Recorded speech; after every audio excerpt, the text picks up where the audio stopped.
ফুল প্রেমীদেরকে বলছি, যারা ফুলকে ভালোবাসেন, গদখালি হলো ফুলের স্বর্গরাজ্য।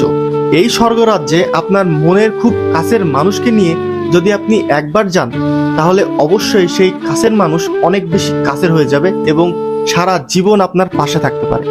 আসুন ফুলের স্বর্গরাজ্য গদখালি থেকে আপনাদেরকে ঘুরিয়ে নিয়ে আসি।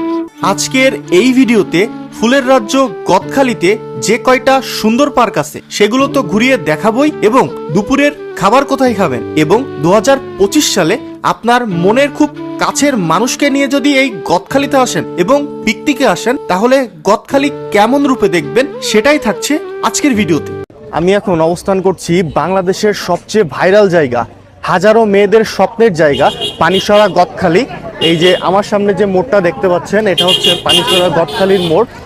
এই যে কিন্তু সেই বাংলাদেশের সবচেয়ে ভাইরাল জায়গা, যেখানে বহু মেয়ে ছেলে এসে বিভিন্ন ছবিগুলো তোলে এবং সেটা দেখতে অনেক সুন্দর লাগে। দেখতেই পাচ্ছেন পানিসরা গদখালি কিন্তু আবার নতুন করে সেজে উঠেছে, কারণ শীতকাল চলে এসছে। আগের বছর শীতকালে যে কি পরিমাণ ভাইরাল হয়েছিল এই পানিসরা গদখালি, সেটা সবাই জানেন।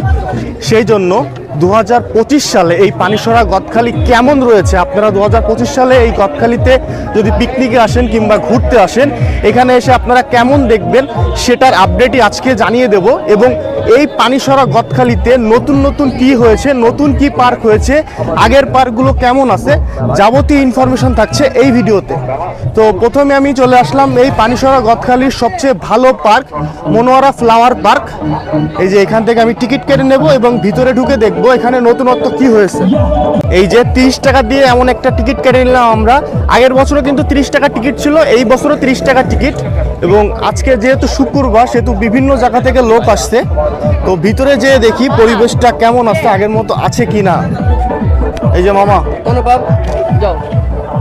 এই যে দেখতেই পাচ্ছেন পানিসরা গদখালির যেটা সবচেয়ে ভালো পার্ক, মনোয়ারা ফ্লাওয়ার পার্কের মধ্যে আমি ঢুকে যাচ্ছি। চলুন সামনের দিকে যাওয়া যাক। আগের বছর ঠিক যেমন ছিল সামনে তো ঠিক তেমনই দেখছি।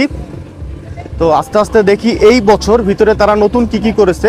এখানে বাচ্চাদের জন্য একটা ঘোড়া রাইডের ব্যবস্থা করেছে এবং এই সাইডের ঝর্ণাটা কিন্তু অন আছে।